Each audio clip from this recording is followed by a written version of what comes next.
La entrevista.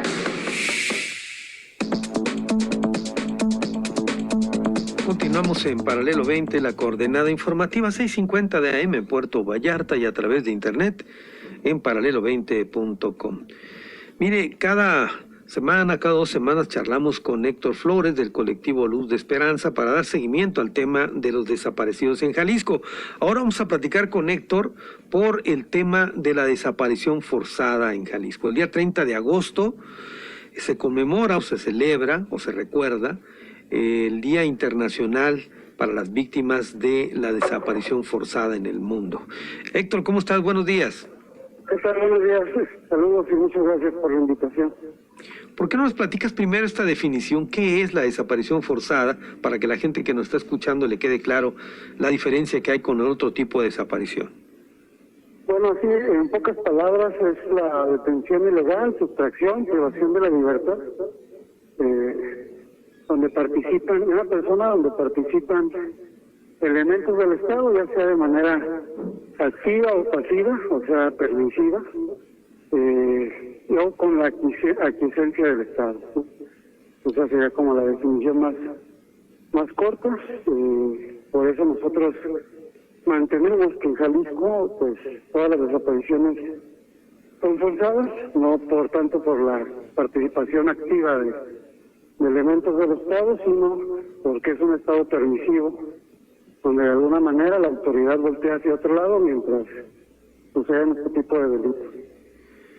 ¿Quiere decir con esto, Héctor, que, por ejemplo, hay otra desaparición que se llama cometida por particulares? Esta desaparición es cuando un grupo criminal, por ejemplo, levanta una persona, pero no interviene directamente una autoridad policíaca. ¿Es correcto?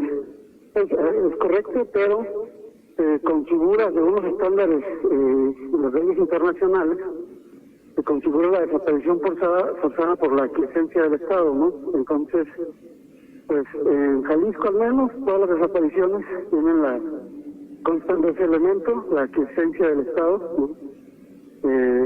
Que hay llamadas de emergencia, nunca llega la policía a tiempo, las cámaras nunca sirven, el Estado no investiga, no busca, entonces se configura la desaparición forzada. Cuando hablas de aquiescencia, para que la gente que nos está escuchando le quede claro, ¿a qué se refiere este concepto? Es cuando el Estado permite de alguna manera que se realice este tipo de delitos, que sea permisivo, que tolere este tipo de conductas delictivas. De acuerdo, cuando sea omiso, pues, en el cumplimiento de su deber, está de alguna manera contribuyendo a que se dé esta desaparición forzada. Sí, así es, exactamente. En el caso, por ejemplo, de tu hijo en lo particular, que desapareció hace varios años, ¿fue un caso de desaparición forzada por elementos policíacos? Sí, fue por elementos de la Fiscalía del Estado de Jalisco. Incluso en la misma Fiscalía me dan información de que sin contar con orden de aprehensión y carpeta de investigación en su contra, lo ponen a disposición en el penal de Puente Grande, Jalisco, donde pues obviamente ahí las autoridades del penal me dicen que no llegó, que no está ahí, porque no tiene ningún mandato judicial en su contra, y esta misma información la Fiscalía se la proporciona a la Comisión Estatal de Derechos Humanos, ¿no? Y es la única. Y como este caso seguramente hay cientos en Jalisco. La mayoría desgraciadamente de los casos de desaparición tienen el mismo tinte o el mismo modus operandi. Ahora, ¿qué dice la legislación a nivel internacional respecto a este tipo de crimen, Héctor? Pues bueno, es un delito de lesa humanidad, ¿sí? O sea, este delito atenta contra toda la familia humana. Los estándares para la búsqueda e investigación de las personas se basan en estándares internacionales, donde participa activamente la ONU, la Comisión Internacional de Derechos Humanos, la Corte, perdón, y pues prácticamente la definición para este delito es, como lo había comentado, con la aquiescencia del Estado. Es uno de los delitos más perversos que existen, es un delito continuado, o sea que pues mientras no aparezca la persona desaparecida, pues se siguen viviendo todos sus efectos.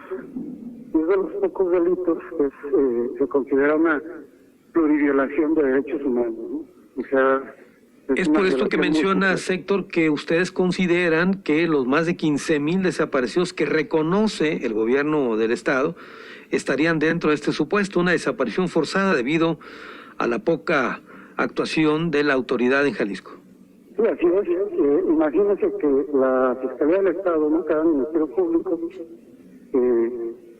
dado que está tan rebasado el tema, atiende, póngale en promedio 500 carpetas de investigación. Los estándares internacionales señalan que solo 50 carpetas es lo que humanamente le es posible a un Ministerio Público poder investigar, y con esta sobresaturación de casos, pues la realidad es que el Ministerio Público no atiende ni una sola carpeta de investigación a cabalidad. Entonces el Estado es omiso, y pues le es indiferente, ¿no?, este tipo de conductas.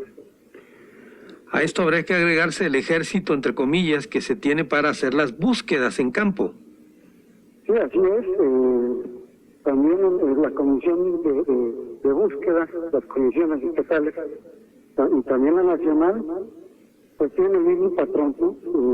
Y de hecho a nivel federal, pues al final de esta administración se trató de desmembrar o de debilitar a esta comisión. Es muy difícil que participe en actos de búsqueda.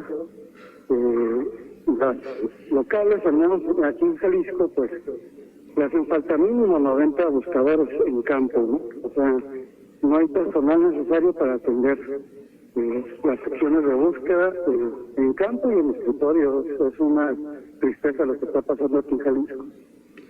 A eso habría que sumarle, Héctor, el tema del servicio médico forense, donde están acumulándose miles de restos humanos. Sí, una crisis forense terrible, ¿no?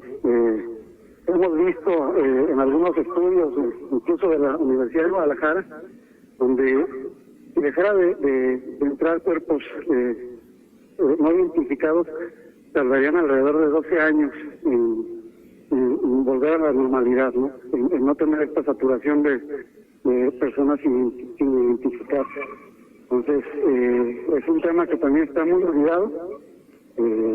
No estamos viendo en las direcciones óptimas, ¿no? Tendríamos que buscar apoyo de los especialistas en diferentes países del mundo, no solo en Guatemala, sino España, Argentina, Colombia, para salir del tema, pero pues es como todo el tema de los desaparecidos, es algo que el Estado pues no le interesa, no tiene la voluntad por el momento de permear o de tratar de que se vaya arreglando este asunto.